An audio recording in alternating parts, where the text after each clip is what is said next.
Hindi alintana kay Nena ang pagod at init habang patuloy siyang naguhugas ng mga pinagkainan ng mga customer sa karinderya na pinagtatrabahuhan niya. Dinarayo ang karinderyang ito kaya naman simula pagbukas pa lamang hanggang sa oras ng pagsara nito ay hindi nawawala ng mga taong kumakain. 8:00 pa lang ng umaga ay bukas na ang karinderya at ilang oras na ring nakatayo si Nena sa harapan ng lababo. Nanginginig man ang kanyang nanlalamig na katawan na walang tigil sa paghuhugas ay ni minsay hindi siya nagreklamo. Pagkatapos palayasin sa kanila para mabawasan ang mga bibig na palalamunin ng nanay at tatay niya, ay napilitang mamasukan si Nena sa kung saan-saan. Nakailang lipat na rin siya ng trabaho hanggang sa mapadpad siya sa mag-asawang sina Tibor at Amor na siyang may-ari ng karinderya. Tinanggap naman agad ng mag-asawang dalaga bilang tagahugas dahil sa dami ng kanilang customer. Inaamin ni Nenang mas malaki ang sinasahod niya sa paghuhugas lang ng mga plato kaysa sa pinagsamang kita niya noon sa iba pa niyang trabaho. Libre na rin siyang nakatira sa kwarto na nasa taas lang ng karinderya, kaya sobrang natuwa ang dalaga. Hindi niya inaasahan na sa kabila ng matamis ng ngiti ng mag-asawa sa harap ng ibang tao, ay mararanasan niya ang bagsik ng bigat ng mga kamay nito. Nena! Nena! Bakit wala pa ring mga plato? Alam mo na nga ang daming mga customer tapos ang kupad-kupad mo pa. Bilisan mo nga dyan! Eto na po, Aling Amor. Pasensya na po kung natagalan. Tapos na po ang mga ito kaya pwede niyo na po ulit gamitin. Aba naman! Nagbasag ka na naman ng plato! Wala ka na ba talagang matinong pwedeng gawin? Halika nga rito at naalibadbaran ako sa'yo! Itong bagay sa'yong haliparot ka! Palibhasa, inuuna mo pa ang humarot kaya hindi mo natatapos ang mga trabaho mo. Ano, ha? Hoy, babae! Hindi kita binabayaran para manira ng mga plato ko at kung ano-anong gamit dito sa karinderya. Umayos ka kung ayaw mong mapalayas. Tama na po! Patawarin niyo po ako, Aling Amor. Hindi ko po sinasadya. Anong hindi mo sinasadya? Ang lumandi sa mga customer o pagbabasag dito? Ang dami mo pang sinasabi, walang hiya ka! Hindi naman po ako nakikipaglandian. Tsaka hindi ko po sinasadyang basagin ang mga plato. Aray, Aling Amor, tama na po! Maawa po kayo sa akin, bitiwan niyo na po buko! Linisin mo yung sahig! Kapag may nakita akong natirang bubog, ipakakain ko sa'yo! Bilisan mo nga! Tapusin mo na rin yung mga hugasin, wala kang kwenta! Amor, bakit ka naman nagsisisigaw dyan? Naririnig ka ng mga customer sa labas eh. Baka gusto mo magsialisan sila dahil sa ingay niyang bunganga mo. Etong babaeng to ang bagal magtrabaho, ni hindi makapaghugas ang mabilis. Alam naman niyang marami nang nakapila na customer dun sa labas eh. Ano ba naman kasi yan, Nena? Paghuhugas na nga lang ng plato ang trabaho mo, hindi mo pa magawa. Halika nga rito. Lumapit ka. Mang Tibor, hindi ko naman po sinasadya eh. Hindi ko na po ulitin. Gawin mo. Huwag mo sabihin. Halika, lapit. May papakita ako sa'yo. Opo, patawarin niyo po sana ako. Ayan. Sampalin mo kasi, Amor. Ganyan ka dapat magdisiplina. Isang beses na sampal pero nanunuot para hindi niya makalimutan ang ginawa niyang kasalanan. Hindi mo kailangan sumigaw at baka isipin ng mga customer natin abusado tayong amo. Oo nga naman. Sige, sa susunod ganyan ang gagawin ko. Kaya ikaw, Nena, umayos ka kung ayaw mong lumipat yung mukha mo sa likod kapag sinampal kita. Huwag ka kasing makupad dyan. Maraming gustong pumasok dito Kung ayaw mo umayos, pwede ka namin palitan. Opo, pasensya na po kayo. Bibilisan ko na po ang trabaho ko. Yan! Dapat ganyan ang sinasabi mo at siguraduhin mo rin na kaya mong panindigan yung salita mo. Hala, bilis na! Ang aga-aga pa sumasakit ng lalamunan ko sa katangahan mo eh. Halika na sa labas, Amor. Kailangan mo pang harapin ang mga customer.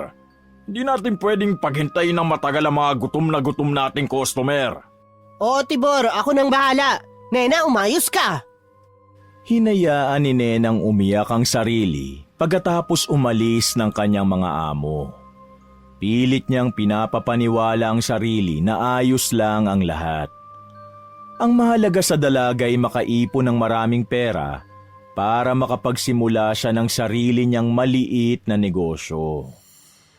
Sa ilang buwan niyang pagtatrabaho sa mag-asawa, nasanay na siya sa ganitong pagtrato. Pero hindi niya pa rin mapigilang maiyak sa tuwing sinasaktan siya ng mga ito. Maliban na lang sa masasakit na salita at pisikal na pananakit sa kanya, ay wala naman ang iba pang problema si Nena. Tama naman ang sahod na binibigay sa kanya kahit wala siyang day off. Kahit papano ay nakakapagpahinga naman siya kapag maagang nauubo sa mga luto sa karinderya. Pagkatapos masabunutan at masampal ng kanyang mga amo, sinikap ni Nena na hindi na magkamali sa trabaho. Mas binibilisan niya ang paghuhugas at pagpupunas sa mga plato at baso, pati na rin ang mga kutsara at tinidor. Tiniis niya ang pangangalay ng kanyang mga binti at pagkahilo dahil sa gutom. Mahigit 6 na oras na si Nenang naguhugas, pero hindi pa rin siya nakakapagpahinga. Nena, hindi ka pa pwede kumain ng tanghalian. Rush hour pa kaya kailangan mo maghugas ng plato para may magamit ang mga customer. Sasabihan na lang kita dyan kapag pwede ka na kumain. Tsaka Nena, lagyan mo nga ng yelo yung pisngi mo. Ayoko may sabihin ng mga customer kapag nakita nilang namamagayan. Huwag mo kasing painitin ang ulo ko at ng asawa ko kung ayaw mo masaktan. Sige po, pasensya na po talaga. Ayan, ganyan ka lang dapat. Huwag ka nang sasabat-sabat, lalo na kay Amor. Opo, Mang Tibor. Hoy Nena, eto pang mga hugasin. Bilisan mo dyan at kailangan ko ng maraming bowl para lagayan ng sabaw. Libre ang sabaw natin dito, kaya maraming nang hihingi. Bilis na! Opo. Nena, baka mamayang hapon ka na lang kumain. Mas lalo kasing dumadami ang mga customer eh. Kaya mo, ipagtatabi kita ng ulam at kanin mo mamaya. Salamat po. O Nena, huwag mong kalimutan linisin ang lababo bago ka kumain mamaya. Magwalis ka rin ng sahig at punasan mo ang mga mesa at upuan. Naku, malaki ang sinasahod mo dito kaya ayoko makarinig ng kahit anong reklamo sa'yo ah. Tsaka, bumili ka na nga lang pala ng ulam at kanin mo dyan sa labas kasi wala nang natira para sa'yo. Ah, ha? Pero sabi po ni Mang Tibor. Wala na nga. Binigay ko na dun sa mga huling pumunta dito para kumain eh. Alam nga naman na hindi ko sila pakainin. Gutom na ang mga yon at galing pa sa malayo. O eto, iyon na ang 20 na to. Bumili ka na lang ng 10 pisong kanin at ulam mo dyan sa mga kalapit karinderya. Siguradong marami pa silang natitirang pagkain. Dahil sa atin halos lahat ng mga customer pumupunta eh. Oo nga. Naku, pasalamat nga sila dahil doon ka na sa kanila bibili. Ala, bilisan mo na dyan at uuwi na kami. Tsaka huwag mong kalimutan na magsara ng karinderya. Mamayang madaling araw nandito na kami ulit para maghanda ng lulutuin. Huwag mo rin susubukan na pumasok dun sa bodega. Malilintikan ka talaga. Naiintindihan mo naman siguro na ayaw namin magkaproblema sa mga sangkap na ginagamit namin sa pagluluto. Lalo na yung mga karne. Kaya bawal ka dun sa bodega. Maliwanag? Opo, naiintindihan ko po. Bawal ka sa bodega. Yan ang mahigpit na palaging bilin ng mga amo ni Nena sa kanya. Minsan na ring nagtaka si Nena kung bakit gano'n na lang siya pagbawalan ng mga ito, pero hindi na lang niya masyadong inisip yon. Natatakot ang dalaga na baka kung ano pa ang gawin sa kanya ng mga amo kapag sinubukan niyang suwayin ang mga ito. Kaya hindi niya na inisip pa kung ano nga ba talaga ang laman ng bodegang yun.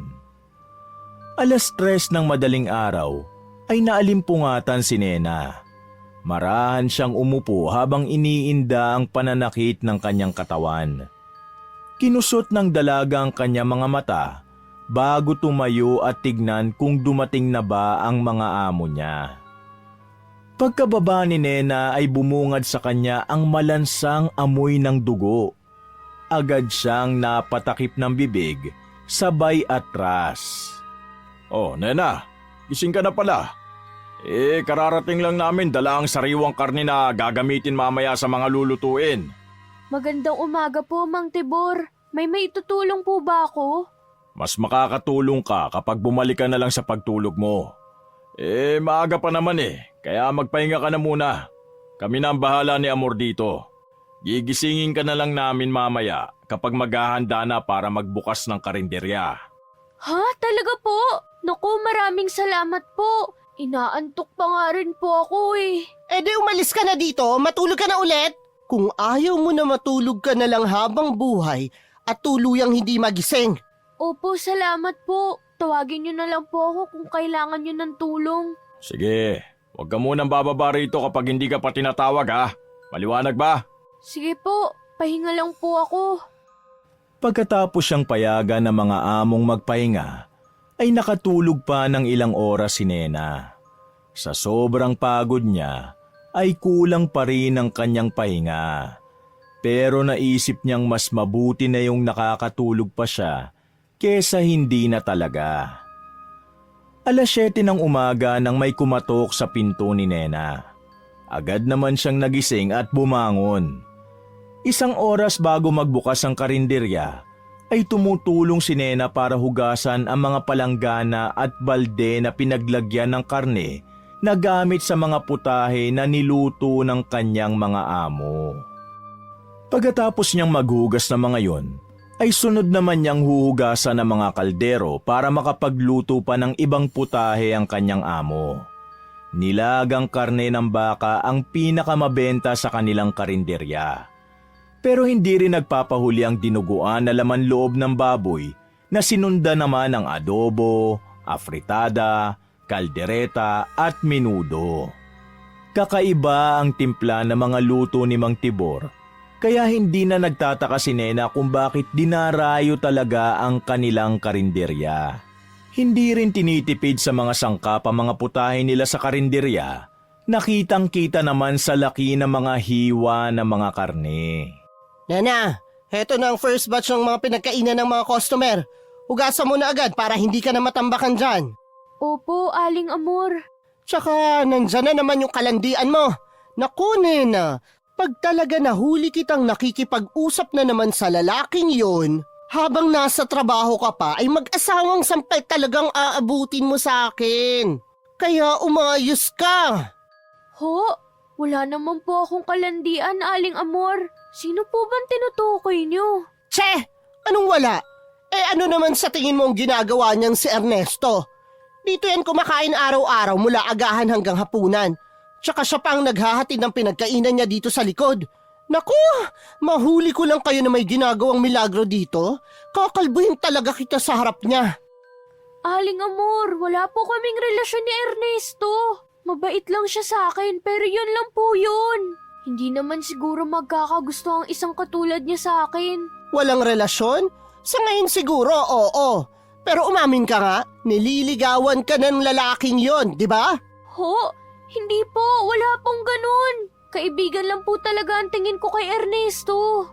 Ay naku, Nena, basta hindi ka pwede makipaglandian sa mga customer.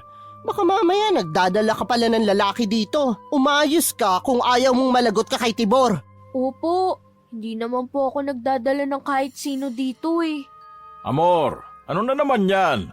Sinabi ko na sa'yo na huwag kang magsisisigaw, di ba? Hayaan mo na makapagtrabaho si Nena. Paano ba naman kasi nandito na naman si Ernesto? Nako, Tibor ha, duda ako dyan sa kanila ni Nena. Baka ginagawa nilang tagpuan tong karinderya pag walang ibang tao. Hoy Nena, narinig mo naman siguro ang sinabi ni Aling Amor mo ha? Huwag kang magdala ng kahit na sino dito. Tandaan mo, pinatira ka lang namin dito sa karinderya para hindi ka na mahirapang umuwi sa inyo pagkatapos ng trabaho. Ginawa namin yon kasi gusto ka namin pagkatiwalaan. Huwag mo naman sana sirain ang tiwala namin sa iyo, Nena. Kapag nagdala ka ng ibang tao dito, hindi natin masisiguro kung may masamang motibo ba sila o ano. Tsaka yung bodega, ha? Importante na hindi makapasok ang kahit sino man doon. Dahil baka may mga masamang hangarin sila at gusto nilang sirain ang negosyo namin. Pangako, Mang Tibor, wala akong dinadala na kahit sino dito. Tsaka wala din po akong balak gawin yun. At hindi rin po ako lumalapit sa bodega. Aba, dapat lang, no? Ikaw na nga yung binigyan ng magandang trabaho at libreng tirahan tapos mga abuso ka pa. Dapat lang talaga na sundin mo ang mga sinasabi at bili namin sa'yo, Nena. O siya, bilisan mo na ang paghuhugas dyan nang makapagpahinga ka naman kahit saglit. Alam mo naman siguro na makakapagpahinga ka lang kapag wala ng laman niyang lababo. Opo, maraming salamat po. Hindi kita maintindihan.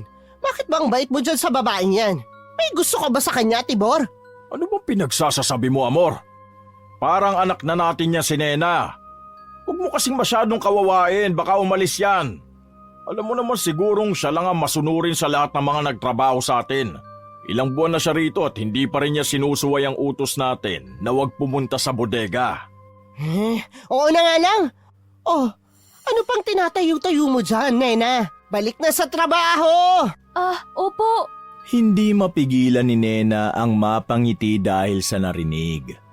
Namimiss niya na rin kasi ang kanyang pamilya at kahit madalas siyang pagalitan at sakta ng mag-asawang amo, ay masaya siya dahil kahit papano'y tinuturing siyang anak ng mga ito. Naisip ni Nena na kapag naging mas masipag pa siya sa trabaho, ay gaganda pa ang pakikitungo sa kanya na mag-asawa. Rush hour ulit at halos hindi makaalis si Nena sa lababo. Panay ang balik ni Aling Amor sa kanya para ihatid ang mga hugasin. Todo hugas naman si Nena para hindi na siya masigawan pa ng amo. Nasa kalagitnaan ng dalaga ng trabaho nang may bumulaga sa kanya. Sa gulat ay nabitiwan niya ang hawak na baso. Ay palaka! Ernesto, bakit nandito ka? May kailangan ka ba? Nena, gusto mo ba tulungan na kita dyan? Mukhang marami kang hugasin Marami rin kasing customer Wag na Ernesto. Baka pagalitan pa ako ni Aling Amor Tsaka tignan mo nga nakabasag tuloy ako ng baso. Lagot na naman ako nito mamaya kay Aling Amor. Ano ka ba? Di ka naman siguro niya papagalitan. Aksidente naman na nangyari. Ako lang bahala magpaliwanag. Anong aksidente? Anong magpapaliwanag? Nena! Sinasabi ko na nga ba nakikipaglandian ka na naman sa customer! Aling Amor, mali po kayo nang iniisip. Wala po kaming ginagawa. Hindi ka talaga nagtatanda. Sinabi ko na sa'yo, di ba? Bawal ka makipaglandian sa customer. Ikaw, Nena ka!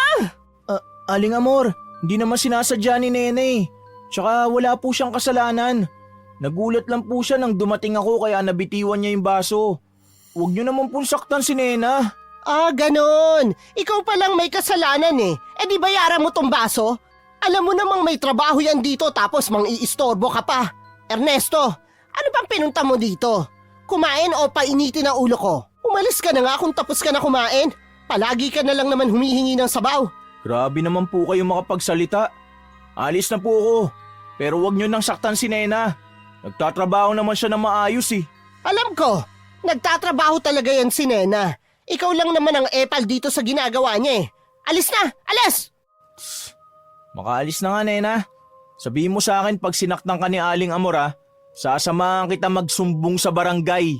Ano ka ba? Hindi mangyayari yun. Umalis ka na nga. Ba't talagang? Nena, iabot mo nga sa akin yung walis tingting at nang mahampas kong lalaking to. Uy, huwag kang ganyan, Aling Amor. Diyan na nga kayo. Nena, usap tayo mamaya pagtapos ka na dyan Hihintayin kita dun sa tindahan, sa tapat ng karinderya nyo. Hoy Ernesto, hindi ka papatulan ni Nena. Naku, nanggigigil ako sa lalaking yun. At ikaw naman, bakit mo hinahayaan na pumunta siya rito? Di ba bawal ang kahit na sino dito sa likod? Tayong tatlo lang ng Mang Tibor mo ang pwede dito. Hindi ko naman po siya pinapunta rito Bigla na lang siyang dumating kaya nagulat din ako. Kung hindi mo sana siya kinakausap dati pa, di hindi ka rin niya pagtutuunan ng pansin. Palibasa, may bala ka rin na makipagkerengkeng sa lalaking yun Maghanap ka naman ng matinong lalaki, Nena. Galing ka na nga sa hirap tapos papatol ka pa sa tambay. Palamunin lang din yan. Amor! Amor! Ano ba kanina pa kita tinatawag Bakit diyan ka na naman nag-iingay kay Nena? Halika, tulungan mo ako mag-serve nitong special nilaga sa mga umorder. Ay, sandali! Nandiyan na ako! Ay, buti na lang at isang sampal lang ang inabot ko. Hindi pa nga nawawala ang pamamaga ng pisngi ko dahil sa nangyari kahapon tapos nadagdagan na naman. Si Ernesto kasi. Pagkatapos mapagalitan ng amo niyang babae, sinikap ni Nenang mas lalo pang maging mabilis at maayos ang trabaho niya.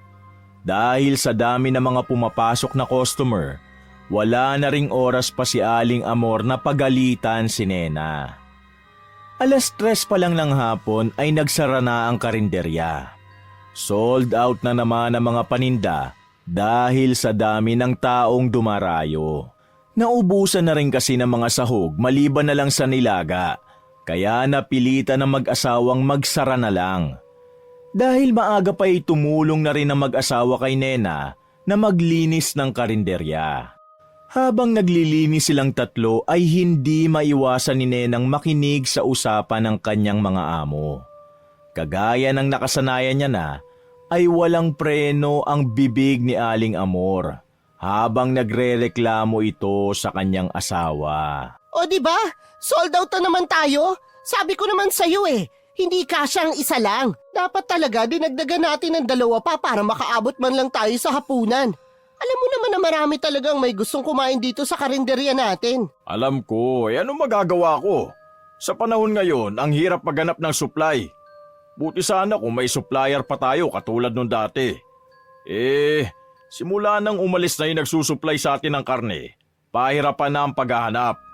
Mabuti nga at may nakuha pa tayo kagabi. Basta, pagkatapos natin dito, maghanap na agad tayo ng karne para bukas. Nakita mo naman siguro ang mga mukha ng customer natin na hindi nakaabot. Awang-awa ako sa kanila Kung saan-saan lugar pa galing ang karamihan sa mga yun, no? Huwag mo nang masyadong isipin yon. Babawi na lang tayo sa susunod. Mabuti nga at maaga rin tayo nakapagsara ngayon makakapagpahinga rin tayo pati na si Nena. Anong makakapagpahinga? Maghahanap pa tayo ng pagkukunan ng karne para bukas, no?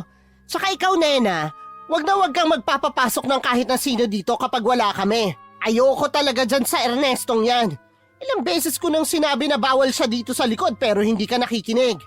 Nena, wala namang problema sa amin kung makipagrelasyon ka kahit kanino dyan. Hindi ka namin pipigilan. Pero kailangan mong sundin ang bili namin na huwag ka magpapasok ng kahit na sino dito sa karinderya. Lalo na sa bodega kapag walang pahintulot namin. May mga sikreto ang bawat negosyo at ayaw naming malaman ng ibang tungkol sa amin. Pamilyar ka naman sa reputasyon ng karinderya na to, hindi ba? Ayaw namin magkaproblema, kaya mas mabuti kung makikinig ka sa mga bili namin. Opo, Mang Tibor, Aling Amor. Hindi ako magpapapasok ng kahit sino nang hindi nagpapaalam sa inyo. Kapag naman nagpumilit pa si Ernesto na pumasok dito, ako na mismo ang tataboy sa kanya. Abay, dapat lang. Ang walang galang na lalaking yon? Pag hindi pa talaga siya tumigil, ulo na niya mismo ang susunod na isasalang ko sa kalan. Psst, Amor, ano ba yung pinagsasasabi mo? Tinatakot mo si Nena Okay lang po. Alam ko namang nagbibiro lang si Aling Amor Mabuti naman. O siya, tapos na tayo maglinis dito. Alis na kami, Nena ha. Ikaw na ang bahala habang wala kami rito. Magpahinga ka habang may libreng oras ka pa kasi bukas, magdadagsaan na naman ang mga tao dito sa karinderya. Salamat po. Susulitin ko ang libreng oras na binigay niyo. Bukas po ulit. Nakahinga ng malalim si Nena nang umalis na ang kanyang mga amo. Hindi niya mapigilang mapangiti sa tuwa dahil sa wakas ay mahaba-haba ang libreng oras niya. Hindi kagaya ng dati na kahit madilim na ay hindi pa rin siya tapos sa kanyang gawain. Para kay Nena, wala nang masasaya pa maliban sa pagkakaroon ng mahabang pahinga. Pasado 4:00 pa lang ng hapon at hindi pa lumulubog ang araw. Kaya naisipan ni Nenang lumabas muna para magpahangin. Sa tagal niya nang nagtatrabaho sa karinderya, ay minsan lang siya magkaroon ng pagkakataong lumabas at maglakad-lakad sa hapon, kaya gusto niyang sulitin ito. Habang naglalakad ay napansin ni Nena ang mga tingin sa kanya ng mga tao sa paligid. Bigla siyang nakaramdam ng hiya dahil hindi niya kilala ang mga taong nakatingin sa kanya. Nena? Nena! Uy, buti naman at nakalabas ka. Pinayagan ka ng mga amo mo? Ernesto, ikaw pala. Umalis na sila Mang Tibor at Aling Amor. Maaga kasi kami nagsara. Kaya ito, naisip ko na magpahangin muna. Ganun ba? Mabuti naman. Mas malaya tayo makakapag-usap kapag dito sa labas eh. Kumusta na pala yung pisngi mo? Hindi na ba sumasakit? Ah, ito ba?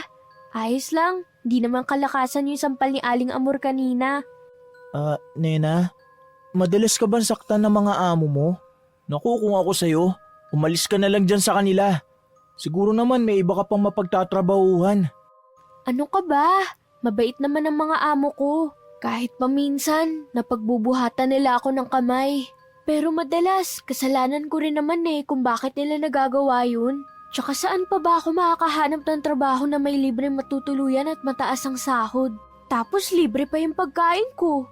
Lalo na kapag maraming itinabi si Mang Tibor. Ay, pero pagtapos kita makitang sampaling kanina, hindi ko mapigilan masaktan para sa'yo. Pasensya ka na rin pala, Nena. Nang dahil sa akin, napagalitan ka patuloy. Tsaka, naiinis ako kay Aling Amor sa ginawa niya Pero wala man lang ako magawa para maipagtanggol ka. Baliw! Huwag mo nang alalahanin yun. Tsaka naiinis din sa'yo si Aling Amor, no? Ang sabi pa nga niya kanina, isasalang daw niya sa kalanyang ulo mo kapag hindi ka pa tumigil sa kakapunta dun sa likod kapag oras ng trabaho ko. Tss, bahala siya dyan. Pero, ibig bang sabihin nun, pwede akong pumunta sa'yo kapag hindi oras ng trabaho mo? Uy! Hindi rin pwede, no? Mahigpit na bilin sa akin nila Mang Tibor na huwag magpapasok ng kahit na sino sa karinderya. Lalo na ikaw. Bawal. Bakit naman? Gusto lang naman kita makausap para mas lalo pa kita makilala Ewan ko sa'yo, Ernesto. Basta, bawal ka dun. Masyadong nalibang si Nena sa pakikipag-usap sa binata.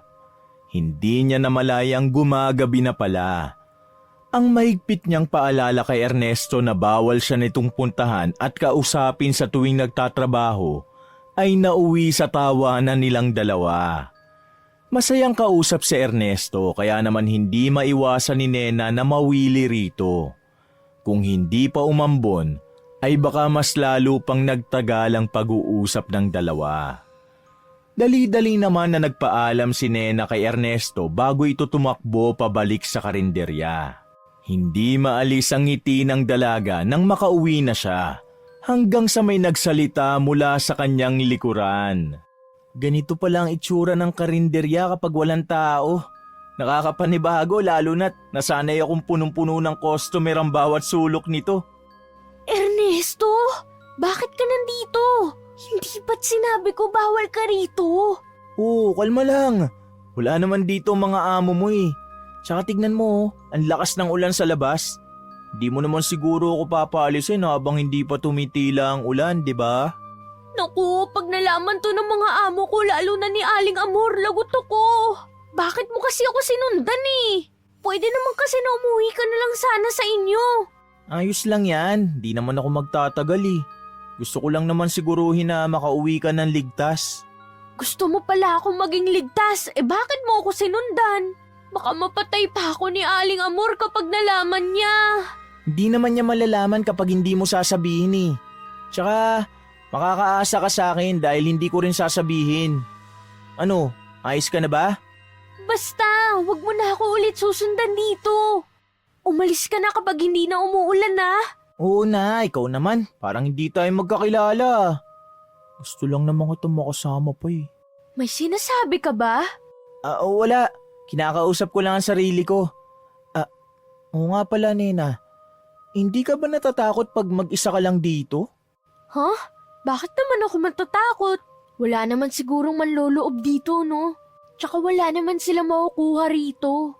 Nakikita mo naman, walang kalaman-laman itong karinderya ngayon. Wala nga, pero nandito ka naman. Hindi mo pa ba nababalitaan? Maraming nawawala ngayon. Nung isang araw nga may nawawala na naman bata sa kabilang baryo. Ilang beses na rin yun nangyari. At kahit nakaronda na ang mga tanod sa gabi, hindi pa rin tumitigil ang pagkawala ng mga bata. Yung iba nga ang sabi pa ng magulang nila, nasa kwarto lang naman at natutulog nang huli nilang nakita bago nawala. Tinatakot mo lang ako eh. Tumigil ka nga dyan, Ernesto. Hindi totoo yung sinasabi ko. Kaya nga nag-aalala ako sa'yo kasi mag-isa ka lang dito. Paano na lang kung ikaw nang isusunod ng mga nangunguha ng bata? Hindi naman siguro. Tsaka hindi naman na ako bata. Hindi tayo nakakasiguro. Kung pwede nga lang na samahan kita palagi. Hay nako.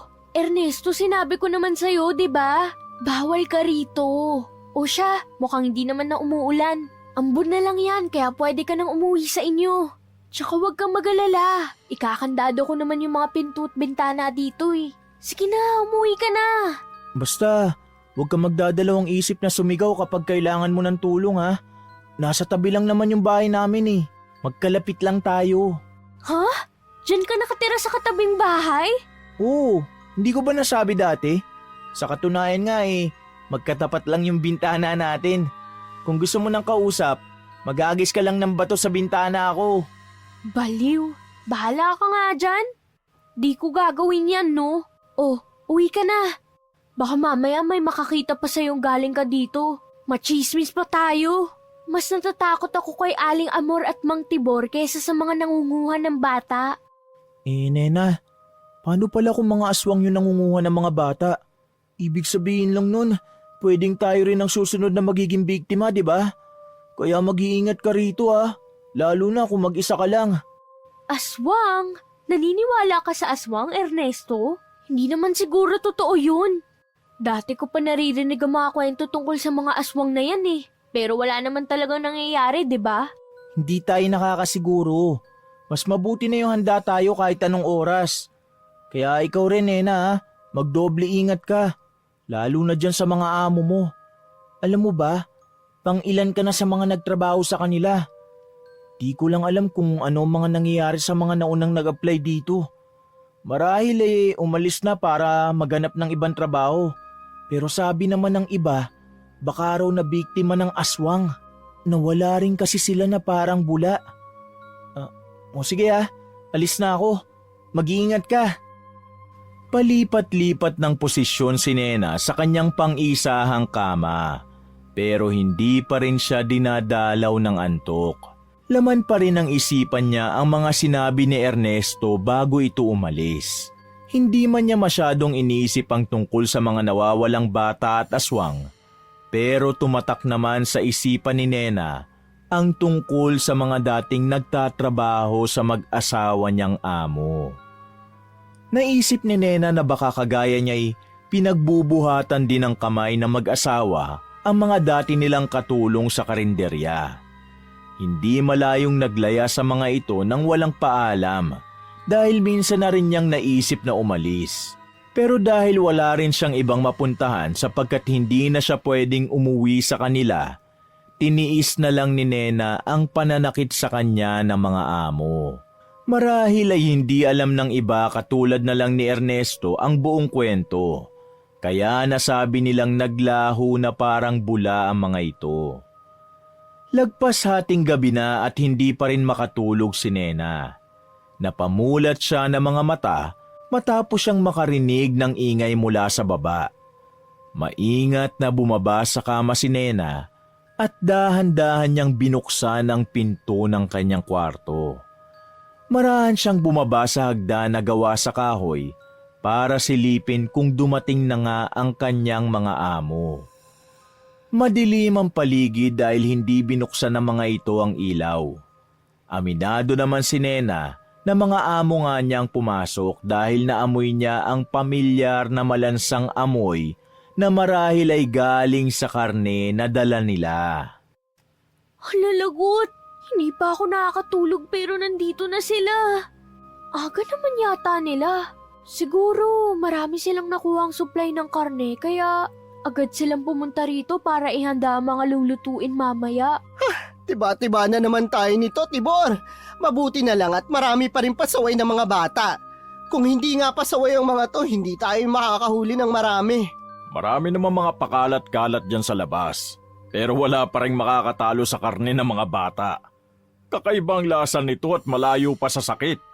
Samantalang ang karne naman ng matatanda ay matigas na at minsan may kung ano-ano pang dalang sakit. Ikaw naman kasi, sino bang nagsabi sa'yo dati na kumuha ka ng supply ng mga babae na nagtatrabaho sa club? Malamang madudumi na ang katawan ng mga yon. Swerte na lang kung walang sakit ang madampot natin. Pero itong mga bata, siguradong sariwa at maganda ang lasa, hilaw man o luto. Oo nga, pero marami ng tanod ang lumalabas sa gabi. Kaya mahirap na at baka mahuli tayo. Kaya nga, kailangan maghanap na tayo ng supply sa ibang lugar. At hindi lang dito sa kalapit baryo natin. Kung wala talaga tayong mahanap, baka pwede na rin ang matatanda dyan sa tabi-tabi. Palalambutin lang ng matagal ang karne nila. May ilan pa sa bahay, pwede nang pang-emergency ang mga yon. Habang naghahanap tayo ng mapagkukunan sa ibang lugar. O sige, yan ang gawin natin. Oh, tulungan mo na akong buhatin tong isa sa kanila. Dali na natin ang mga to sa bodega na makatay at malinisan na. Ang bigat naman pala ng isang to eh. Kung pwede lang natin sana utusan si Nena na tumulong dito. Ang hirap! Shh! Huwag kang maingay. Tulog pa si Nena kaya hayaan mo na muna siya makapagpahinga. Huwag ka na rin umasang tutulungan niya tayo sa ganitong gawain dahil hindi natin sasabihin sa kanya ang totoo. Eh paano pag nalaman pala niya na aswang tayo? Anong gagawin natin? Hindi yan. Maliban na lang kung susuwayin niya ang mga bili natin sa kanya. Oh, tara na sa bodega. Habang mainit-init pa ang katawan ng mga bata. Hindi. Totoo ba ang mga narinig ko? Aswang ang mga amo ko. Pigil hininga si Nenang naglakad pabalik sa kanyang kwarto. Ilang beses niya nang kinusot ang mga mata hanggang sa humapdi na ang mga ito, pero nanatili pa rin siyang gising. Umaasa pa naman ang dalaga na sana'y nananaginip lang siya. Kinakabahan si Nenang bumalik sa kanyang kama. Mas lalo siyang hindi inantok pagkatapos ng kanyang mga narinig. Hindi man niya nakita kung may dala ba talagang taong biktima ang mga amo, ay sigurado naman ang dalaga sa kanyang mga narinig. Biglang naalala ni Nena ang mga sinabi ni Ernestong siyang lalo pang nagpakaba sa kanya. Paulit-ulit niya ring narinig ang boses ng mga amo sa isipan na nagsasabing bawal siya sa bodega. Sa wakas ay napagtanto niya ang ibig sabihin ng mga ito at kung bakit bawal siya roon. Nanginginig ang mga kamay na nagtalukbong ng kumot si Nena. Tinakpan niya ang magkabilang tenga at mariin na pumikit. Naisip niyang maswerte pa siya dahil hindi siya ang kinakatay ng mga amo. Gusto mang umiyak ng malakas ng dalaga, ay kinimkim na lamang niya ang nararamdaman hanggang sa makatulog siya na nanginginig pa rin ang katawan sa sobrang takot. Nena! Nena! Gumising ka na! Nena! Ano ba naman yan? Anong oras na oh? Kakupad mo naman! Sandali po. Heto na po, gising na po ako. Hoy! Anong oras na? Maya-maya magbubukas na tayo tapos hindi ka pa nakaligo? Ano? May ginawa ka kahapon oh? Bakit pa antok na antok ka? Ano po kasi, nahirapan po ako makatulog kagabi. Hindi ko rin po alam kung bakit. O ano pang hinihintay mo dyan? Mag-ayos ka na at marami ka pang hugasan ng mga kaldero. Nakakuha kami ni Mang Tibor mo ng maraming supply kagabi. Kaya marami na naman siyang lulutuin ngayon. Dapat umayos ka para hindi na kailangan maghintay ng mga customer ng matagal para makakuha ng plato na gagamitin. Dali na! Opo. O Nena, ugasan mo na rin niya malaking kaldero ha. Diyan ako magluluto ng espesyal na dinuguan. Tapos na akong maghugas at maghiwa ng mga laman loob na gagamitin. Kaya tamang-tama lang ang gising mo. Bilisan mo lang kasi baka mamaya mag-ingay na naman si Amor. Alam mo naman na ayoko na maingay dito sa kusina. Sige po. Matagal na rin simula nung nakatikim ka ng luto kong dinuguan ano. Marami-rami ang lulutuin ko ngayon kaya kung gusto mo, ipagtatabi kita. Ha? Wag na po. Hindi naman po ako mahilig sa ganyan eh. Aba, hindi ka ba nasasarapan sa luto ko, Nena? Hindi naman po sa ganun. Ano po ba? Laman loob po ba ng baboy yan? Ay, oo naman. Ano pa ba sa tingin mo? Salamat na lang po. Nagda-diet po kasi ako kaya magugulay na lang muna ako ngayon. Ano ka ba? Ang payat mo na nga tapos magda-diet ka pa. Mas bagay sa'yo kapag malaman ka. Kaya huwag ka na mahiya. Ipagtatabi kita ng ulam para matikman mo naman ang specialty ko. Hindi na natapos ni Nenang pakinggan ang sinasabi ng amo at agad na siyang tumakbo sa likod para magsuka. Maluha-luha ang mga mata niya habang pinupunasan ang gilid ng kanyang bibig.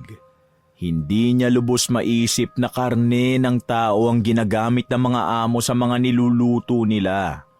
Pero kagaya ng inaasahan niya, hindi naman aamin ang mga ito.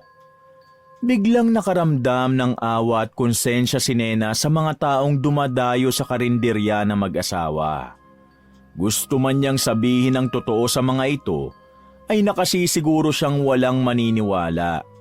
Hindi niya rin alam kung kaya ba niyang panagutan ang gagawin niya kung sakaling magsusumbong siya sa mga otoridad.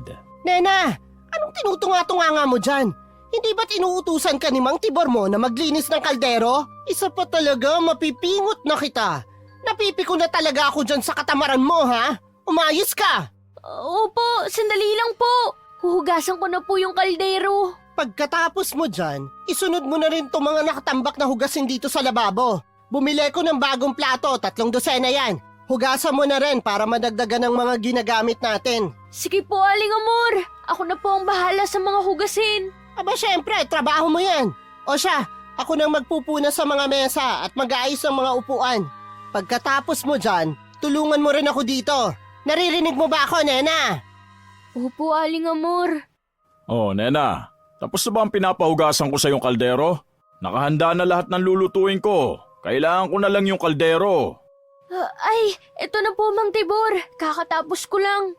Nena, sa susunod pakibilisan mo pa kasi marami nakapila na gawain O siya, tapusin mo na yung pinapahugasan sa ni Aling Amor mo.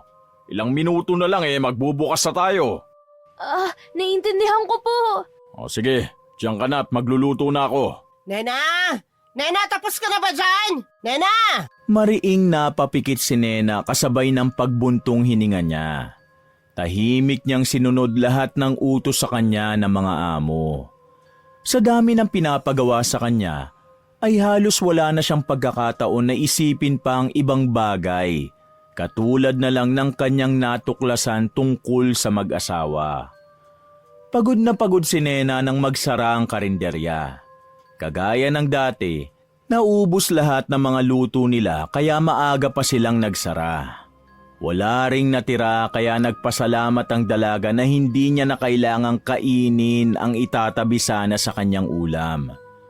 Pagkatapos niyang marinig na karne ng tao palang niluluto ng mag-asawa, ay tuluyan ang nawala ng ganang kumain ang dalaga. Pinipilit lang niya na huwag magsuka sa harap nila sa tuwing may nakikita siyang tira-tira na buto at balat sa mga plato na hinuhugasan niya. Pagkatapos magsara ng karinderya, ay agad ding nagpaalam ang mag-asawa para maghanap daw ulit ng supply.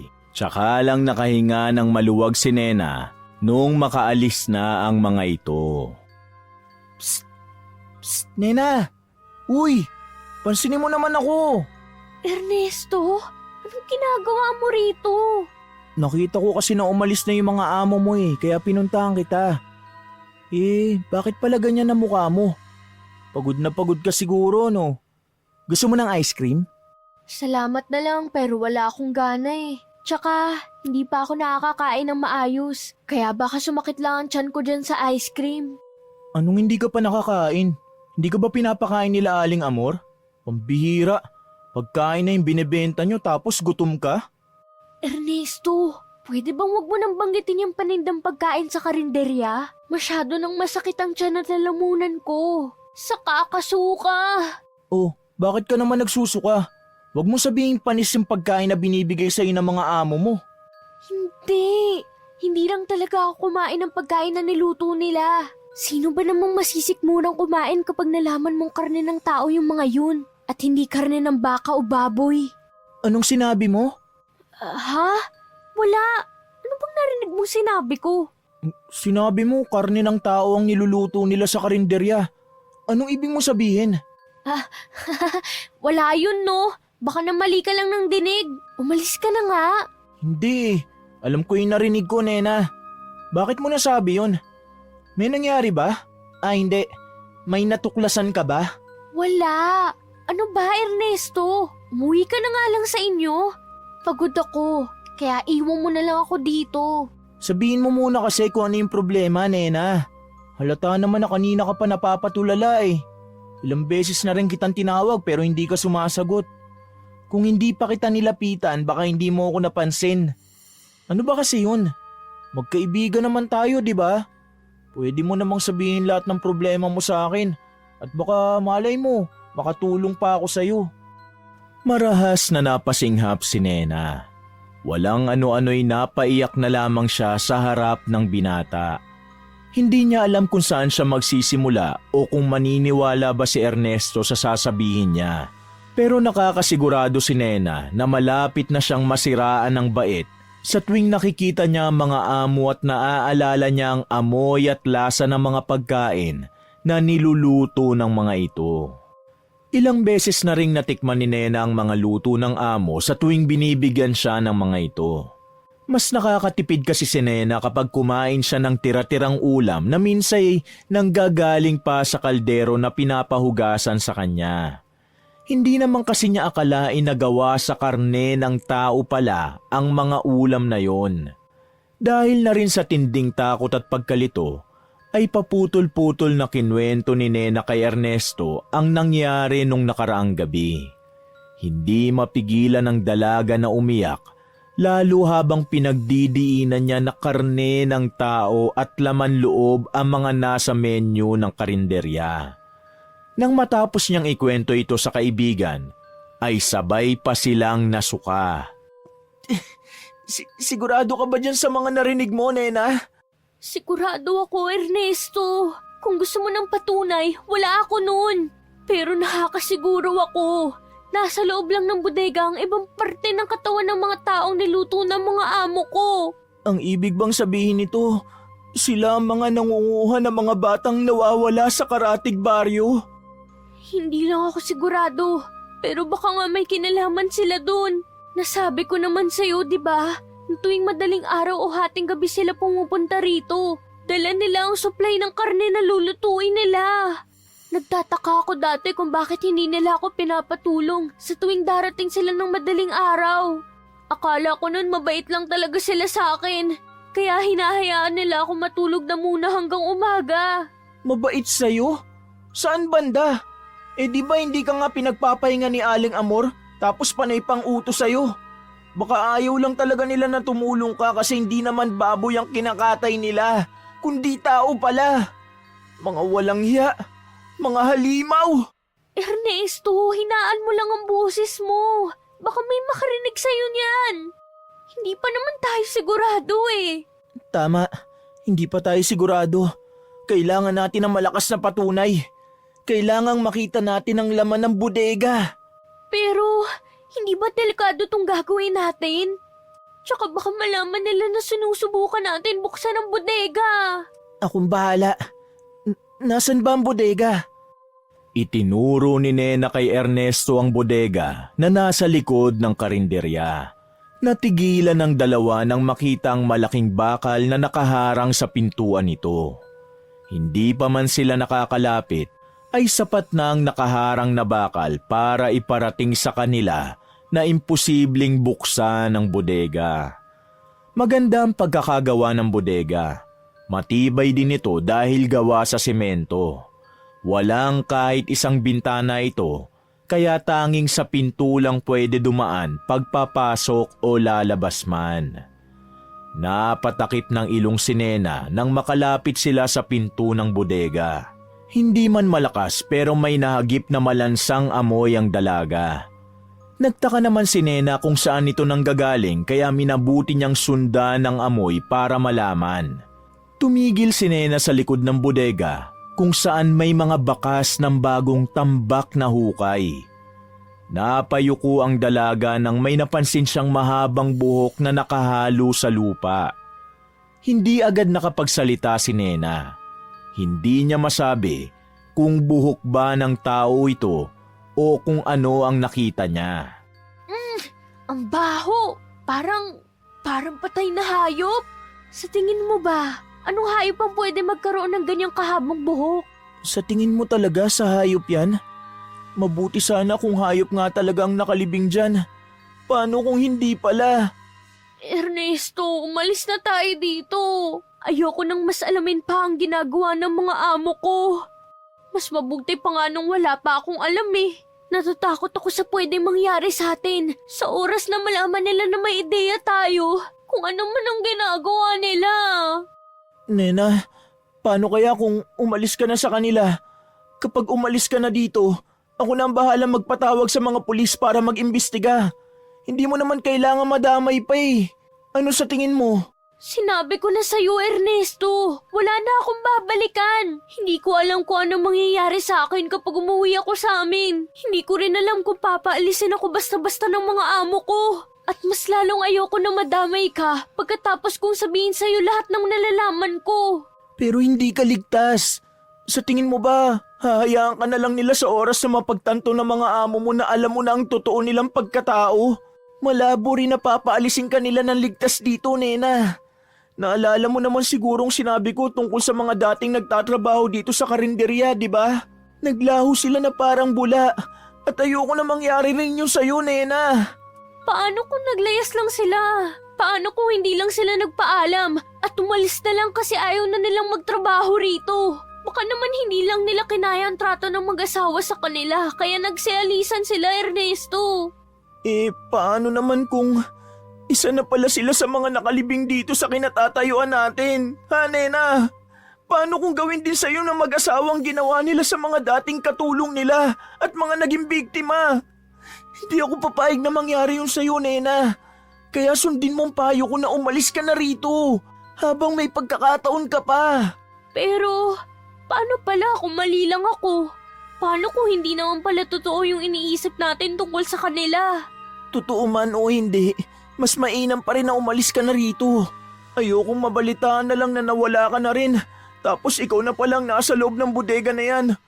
O di kaya, ang nakalibing dito. Basta, umalis na muna tayo rito at tumidilim na.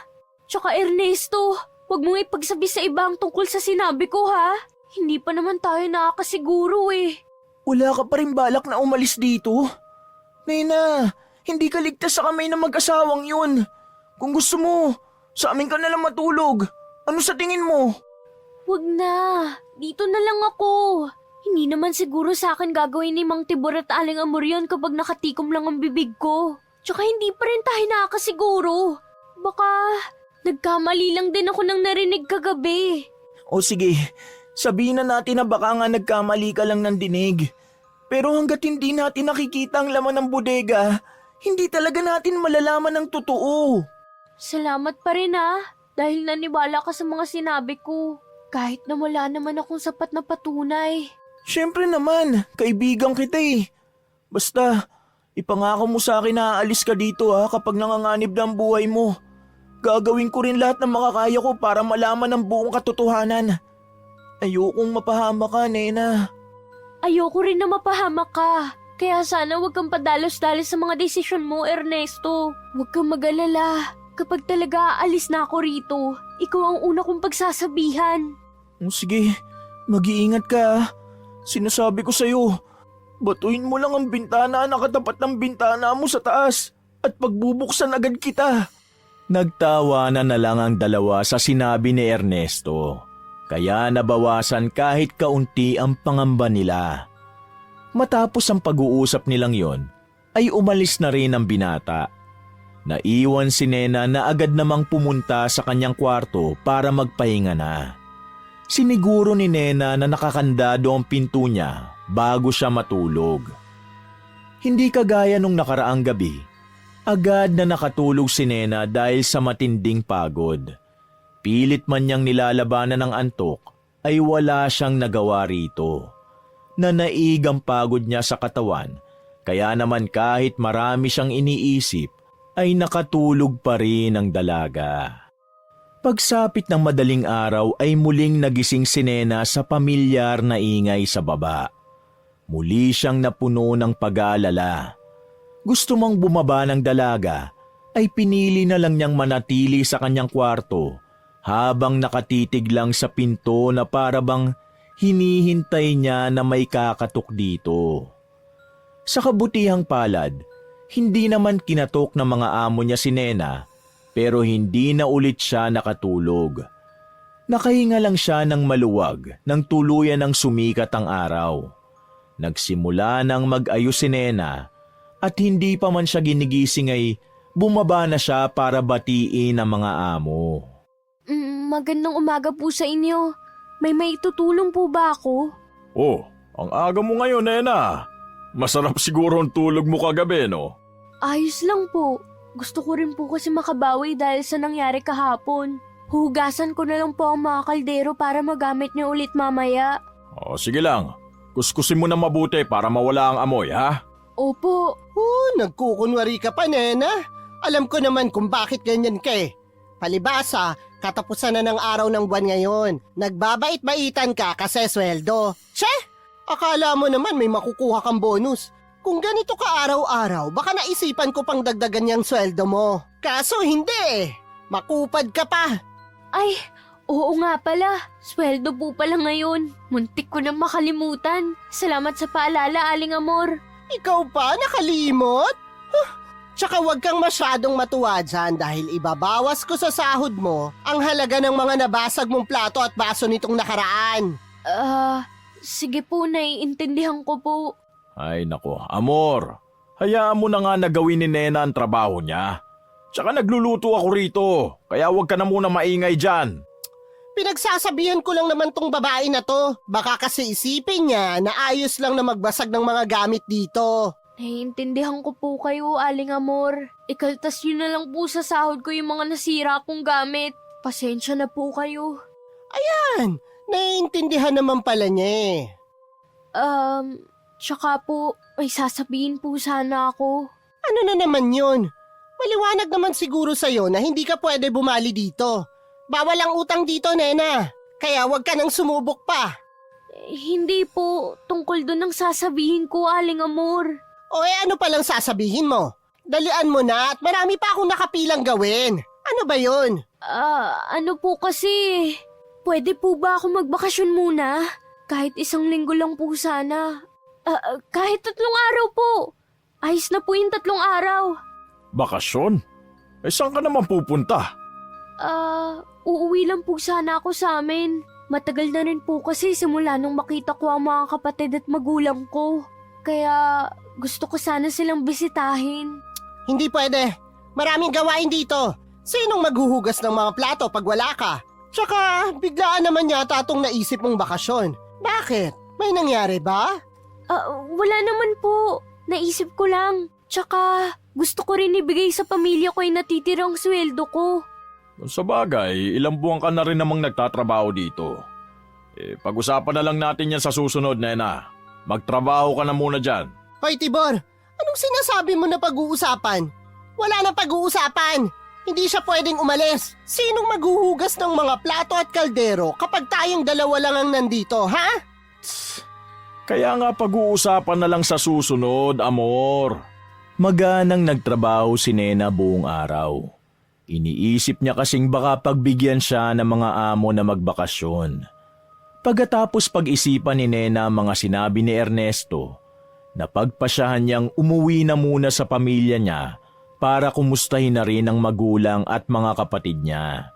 Sa ganitong paraan, hindi na rin magdududa ang mga amo niya kung bakit biglaan na lang siyang umalis sa trabaho. Wala na ring balak bumalik pa si Nena sa oras na makaalis siya. Hindi man niya pinapakita sa mga amo, ay natatakot si Nena sa pwede nilang gawin sa kanya. Aminado siya na hindi malayong gawin siyang sisig ng mga amo niya dahil madalas maimbierna sa kanya si Aling Amor. Pero kahit na ganon, naisip ni Nenang magpanggap na lang na walang alam, lalo pa at wala siyang matatakbuhan kapag siya na ang target ng mag-asawa. 5:00 na ng hapon nang magsara ang karinderya. Marami rin naman ang dumayo para kumain, pero hindi katulad nung mga nakaraang araw. Malakas kasi ang ulan, kaya rin hindi nakapunta ang iba pang mga suking customer. Nena, halika rito. Oh, ito na pala ang sahod mo ngayong buwan ha. Nakapag-usap na rin kami ng asawa ko. Naibawas na niya ang halaga ng mga nabasag mo na plato at baso. Salamat po, Mang Tibor, Aling Amor. Mag-iingat na po talaga ako para sa susunod ay hindi na mabasag ang mga gamit niyo. Dapat lang talaga, Nena. Baka sa susunod wala ka ng sahurin kahit piso. Pasalamat ka pa nga at hindi ko kinuha lahat yan. Salamat po ulit. At tungkol naman dun sa gusto mo, mukhang malabo yun, Nena. Wala rin kasing katuwang ang Aling Amor mo dito sa kusina. Alam mo naman na mag-isa lang din siya nagsaserve sa mga customer. Kapag umalis ka, siya rin ang maghuhugas sa mga pinagkainan ng customer dito. At hindi niya makakayanang gawin ang lahat ng yun. Ganun po ba? Kung gusto mo talaga magbakasyon, kailangan munang makahanap tayo ng pansamantalang ipapalit sa'yo. Pero hindi ka pwede magtagal doon, Nena. Teka, malayo ba yung sa inyo? Kung hindi naman masyado, baka pwede na rin yung 3 araw lang na bakasyon. Tapos bumalik ka rin agad. Ihahatid at susunduin ka na lang namin. Aha? Ay, nakakahiya naman po sa inyo. Tsaka malayo pa po yung sa amin eh. Hindi nyo na po ako kailangan ihatid. Bakit? Wala ka na bang balak bumalik dito? Dati naman ayos lang sa'yo nang walang bakasyon. Tapos ngayon biglang gusto mo na? Nakakapagduda lang kasi, Nena. Mukhang gusto mo lang yatang umalis dito sa amin eh. Sabihin mo kung bakit. Hindi naman kulang ang sahod mo. Maliban na lang sa kinakaltas ko dahil sa mga binabasag mo na gamit. Gusto ko rin po kasi kamustahin ang mga magulang ko. Ilang taon na rin po kasi akong hindi nakaka-uwi sa amin eh. Kaya namimiss ko na po sila. Yun lang po talaga ang dahilan. Malaki nga po ang pasasalamat ko sa inyo dahil nakaipon ako kahit papano sa laki ng sinasahod ko dito. Bakit naman po ako aalis kung mas kikita ako kapag dito ako nagtrabaho, di ba? May katwiran naman si Nena, Amor. Ikaw, kung ano-ano na lang ang naiisip mo dyan eh. Huwag mo kasing takutin yung bata. Che! Sinong bata? Matanda na yung si Nena. Marunong na ngang makipaglandian eh. O bakit hindi mo sabihin kay Ernesto na siya na muna ang pumalit sa'yo para makapagbakasyon ka? Total parang gusto naman niyang maghugas ng plato eh. Tsaka wala namang trabahong lalaking yan, di ba? Di mas mabuti na yung palitan ka muna niya dito. Yun ay kung papayag siya. Payag po ako. Ernesto?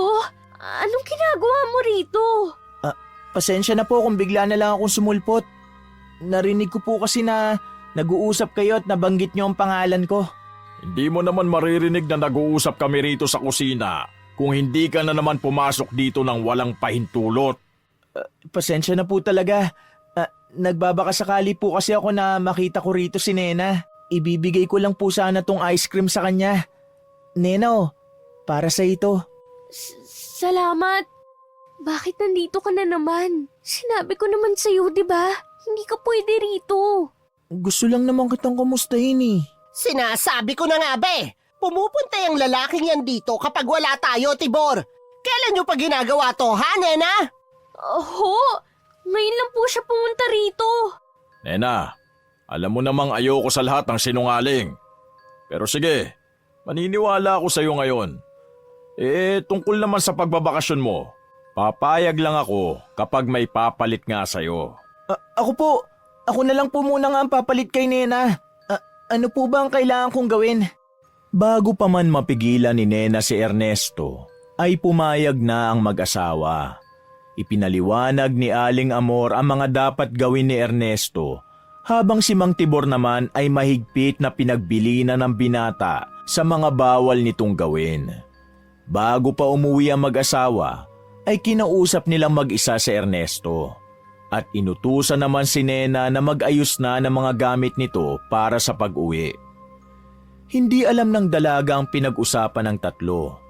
Nagulat na lang siya nang kumatok si Aling Amor sa kanyang kwarto at sinabing umatras si Ernesto at ayaw na nitong magtrabaho. Nakaramdam naman ng lungkot si Nena pero hindi niya rin masisisi si Ernesto. Bagsak ang mga balikat ni Nena na humiga na lang sa kama at umiyak. Makalipas ang ilang oras ay nagising si Nena. Hindi niya namalayan na nakatulog pala siya habang umiiyak. Nakaramdam siya ng pangangati sa lalamunan, kaya naisipan niyang bumaba para kumuha ng malamig na tubig. Mag-aalas 11 pa lang ng gabi nang tingnan ni Nena ang orasan. Babalik na sana siya sa taas pagkatapos niyang uminom nang mapansin niyang nakabukas ang ilaw sa likod ng karinderya. Biglang nakaramdam ng kaba si Nena, kaya dali-dali siyang lumabas para tignan kung nariyan pa ang truck ng mag-asawa. Nagulat siya nang makitang nakaparada pa nga sa labas ng karinderya ang sasakyan ng mga amo niya. Muling bumalik si Nena sa loob at tahimik naman na naglakad papunta sa likod. Napapigil siya ng hininga na mapagtantong bahagyang nakabukas ang pintuan ng bodega. Nanlaki ang mga mata ni Nena nang sumilip siya sa loob ng bodega. Sino bang mag-aakala na mismo pagkain na ang lalapit sa atin, Tibor? Sa wakas, makakapagpahinga rin ako ngayong gabi. Hindi na natin kailangan pa pumunta sa kung saan-saan para maghanap ng kakatayin. Salamat sa ambag mo, ha, Ernesto? Mga walang iya kayo! Mamamatay tao! Aswang! Sino naman na nagsabi sa'yong pwede ka magingay? Pasalamat ka't may natitira pang karne para sa mga lulutuin ko bukas. Kundi, baka kanina pa kita kinatay ng buhay. Oh, hindi pa rin natin siya kakatayin? Tibor naman. Akala ko ba hindi muna tayo uuwi kasi kakatayin na natin yan. Mamaya baka makatakas pa at magsumbong yan, ikaw din. Makakatakas pa ba to kung putol na ang mga binti niya? Ano, Ernesto? Sabihin mo ang totoo. Paano mo nalaman na aswang kami, ha? Sino-sino pa ang ibang nakakaalam tungkol dito? Ha? Wala akong sasabihin sa inyo! Ang sakit! Wala ka palang sasabihin, ha? Si Nena, alam ba niyang tungkol sa amin? Engot yon at walang alam. Maliban na lang kung sinabi mo. Wag! Huwag niyong putulin ang binti ko! Maawa kayo! Sagutin mo muna ang tanong namin. Sino pa ang nakakaalam tungkol dito? Ha? Aray! Walang alam si Nena! Ako lang po ang nakakaalam! Wala nang iba! Mabuti naman kung ganon. E di ikaw lang ang kailangan namin hulihin. Tsaka dahil tamad ka at walang silbi, wala rin sigurong maghahanap sa'yo kapag nawala ka, di ba? Tibor, putulin mo na ang mga binti niya nang makauwi na tayo. Pagod ako at gusto kong magpahinga. Malaki naman yung katawan ni Ernesto. Baka pwede na sa nilaga at iba pang putahe sa susunod na araw. Hindi pa naman siya ganun katanda. Kaya hindi tayo mahihirapan na magpalambot ng karne niya. O sige, napapagod na rin ako sa buong maghapon na pagluluto eh. Iabot mo sa akin yung itak nang maputol ko na ang mga binti nito. Takpa mo rin yung bibig niya ha. Ayokong makarinig ng sigaw kapag nagtatrabaho ako. Sandali, kukuha lang ako ng pantakip sa bibig. Teka, bakit nakabukas yung pinto ng bodega? Nena? Pakawalan niyo si Ernesto! Pakawalan niyo siya! Nena, kanina ka pa ba dyan? Hindi ka ba marunong sumunod sa mga bilin? Bawal ka rito! Bakit? Dahil ba dito niyo dinadala ang mga biktima niyo? Pati ba naman si Ernesto? Pakawalan niyo siya! Walang yakang babae ka? Halika rito! Tibor, hulihin mo si Nena! Kailangan patayin na rin siya! Nena! Takbo, Nena! Tumakbo ka! Ernesto! Hayaan mo na ako, Nena! Tumakbo ka na at tumingi ka ng tulong! Iligtas mo ang sarili mo! Maluhaluhang tumakbo si Nena palayo sa bodega. Nagpapasalamat siya at hindi niya tuluyang sinara ang pintuan sa harap ng karinderya. Humarurot ng takbo si Nena palabas sa kalsada habang humahabol naman sa kanya ang mag-asawa. Nagkasira-sira na ang suot na tsinelas ng dalaga pero hindi pa rin siya tumitigil sa pagtakbo. Habang tumatakbo siya para iligtas ang sarili sa kapahamakan, ay hindi makalimutan ni Nena ang mga nakita niya sa loob ng bodega. Maliban kay Ernestong nakatali at nakahiga sa mesa na nasa gitna ng kwarto, ay nakasabit din sa dingding ang mga putol na ulo ng mga naging biktima ng mag-asawa. Alam ni Nenang kahit anong paliwanag pa ang gawin nila Aling Amor at Mang Tibor, ay hindi na nila maitatago ang patong-patong na krimen na kanilang ginawa. Nena! Bumalik ka rito! Hindi! Ayoko! Mga aswang kayo! Mamamatay tao! Amor, kailangan na natin bumalik. May mga tao sa unahan. Kailangan natin balikan si Ernesto. Hindi pwede, Tibor! Kailangan muna natin hulihin si Nena! Paano kung makapagsumbong siya? Walang maniniwala sa kanya kung walang ebidensya. Kaya kailangan natin bumalik sa bodega para linisin ang mga magagamit laban sa atin. Hindi ko palalampasin ang pagkakataong ito! Tulong! Tulong! Saklolo! Aswang! May aswang dito! Talaga ba, Nena? Papatayin kitang babae ka! Bumalik ka rito! Tulong! Tulungan niyo ako! May aswang! May aswang dito! Dahil sa malakas na sigaw ni Nena, nagsilapitan ang grupo ng kalalakihan na nagiinuman sa kanto. Pinuntahan nila ang dalaga na hinahabol na mag-asawa. Agad naman na umatras sina Aling Amor at Mang Tibor nang makita nilang may mga palapit ng mga tao. Si Nena naman ay nagmakaawa na sundan ng kalalakihan ng dalawa na bumalik sa karinderya. Naluluhang ipinaliwanag ni Nena ang mga nangyari at sinikap nitong kumbinsihin ang mga tao na aswang ang mag-asawang may-ari ng karinderya. Dahil nga sa kalasingan ay naging hati ang opinyon ng mga kalalakihan. Ang iba'y naniniwala sa aswang, samantalang ang iba naman ay nagsasabing gawa-gawa lang ni Nena ang mga sinabi nito. Sa huli, pumayag din ang mga ito at sinundan nila ang dalaga papunta sa karinderya. Nagsilabasan din ang ibang tao sa kani-kanilang bahay matapos marinig ang malalakas na sigaw ni Nena.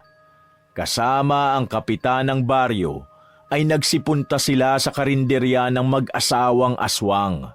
Naabutan pa ni Nena ang sasakyan sa labas ng karinderya kaya naisip niyang hindi pa nakakaalis ang mag-asawa. Pero sa kabila ng lahat, nakapanlulumong senaryo ang inabutan ng dalaga sa bodega. Walang awang pinagkakagat ni Mang Tibor at Aling Amor ang putol na binti ni Ernestong nakatali pa rin sa metal na mesa. Ernesto! Nandito na ako! Humingi ako ng tulong! Ernesto! Ernesto! Huli na ang lahat, Nena. Kinain na namin ang buhay si Ernesto! Tulong! Tulungan natin si Ernesto! Hindi mo na maibabalik pa ang binti ng kaibigan mo, Nena. Ito ang kabayaran sa ginawa mong pagsira ng buhay namin. Hindi! Tigilan niyo yan! Huwag niyong kainin ang kaibigan ko! Nena! Tulong! Tulungan mo ako! Kinabukasan, naging usap-usapan ang tungkol sa nangyari sa karinderya. Hindi pa rin magawang tumigil ni Nena sa kaiiyak dahil sa sinapit ng kanyang kaibigan. Matapos maaktuhan ng mga sumama kay Nena ang pangyayari sa bodega ng karinderya, ay pinagtulungan ng lahat ang mag-asawa. Itinakbo rin agad si Ernesto sa ospital at agad namang naagapan ito. Yun nga lang, hindi na maibabalik ang nawalang binti nito na kinain na ng mag-asawa. Sa tulong naman ng lokal na otoridad, ay agad na hinuli sina Amor at Tibor. Dinala rin ang mga ito sa mental institution para ipatingin sa mga eksperto habang inoobserbahan pa ang kalagayan nila. Pagkatapos ng mga nangyari, hindi pa rin kumbinsido ang lahat na aswang ang mag-asawa. May naniniwala pa rin na may sakit lang ang mga ito sa kaisipan, kaya nila nagawa ang mga bagay na yun. Samantala, karamihan sa mga nakasaksi ay kumbinsidong aswang talaga ang mag-asawa. Malaki ang pasasalamat ng mga pamilya ng biktima na mag-asawa kay Nena dahil sa wakas ay nasagot na rin ang mga katanungan nila tungkol sa mga nawawalang kaanak. Pero para kay Nena, si Ernesto ang totoong bayani. Nagsisisi rin si Nena dahil hindi niya natulungan agad ang kaibigan. Nang magising na si Ernesto, ay agad itong binisita ni Nena sa ospital. Mapait na ngiti ang sumilay sa mga labi ni Nena habang nakatingin sa kaibigang si Ernesto na nakatulala lang. Hindi niya lubos maisip ang trauma ng kaibigan matapos nga ang pinagdaanan nito sa mag-asawang aswang. Dahan-dahang hinawi ni Nena ang mga hibla ng buhok na nakatakip sa mukha ni Ernesto para titigan ito sa mga mata. Ernesto, salamat sa lahat ng ginawa mo para sa akin. Patawarin mo rin sana ako kung naging duwag ako. Kung hindi dahil sa'yo, baka wala na ako rito ngayon. Pero dahil sa akin, nagkaganyan ka. Sana balang araw gumaling ka rin at bumalik ka na sa dating masiyahin kong kaibigan. Oo nga pala, uuwi na ako sa amin para bisitahin ng mga magulang at mga kapatid ko. Matagal na rin kasi simula nung huli ko silang makita eh. Kaya nandito rin ako para magpaalam sa'yo. Baka matagalan na bago kita mabisita ulit. Nena! Nena! Tumakbo ka, Nena! Takbo! Nandiyan na ang mga aswang! Nena, takbo! Iligtas mo ang sarili mo! Ernesto, patawad! Patawarin mo ko, Ernesto! Nena, mabuti naman at ligtas ka. Salamat, Ernesto! Salamat sa'yo! Bitbit ang isang malaking bag at iilang supot ng pasalubong na dala para sa kanyang mga kapatid, ay binagtas ni Nena ang pilapil papunta sa kanilang munting tahanan. Malayo pa lang ay naririnig na niya ang masiglang tawanan at sigawan ng kanyang mga kapatid. Tumigil si Nena sa harap ng bakod na gawa sa kawayan.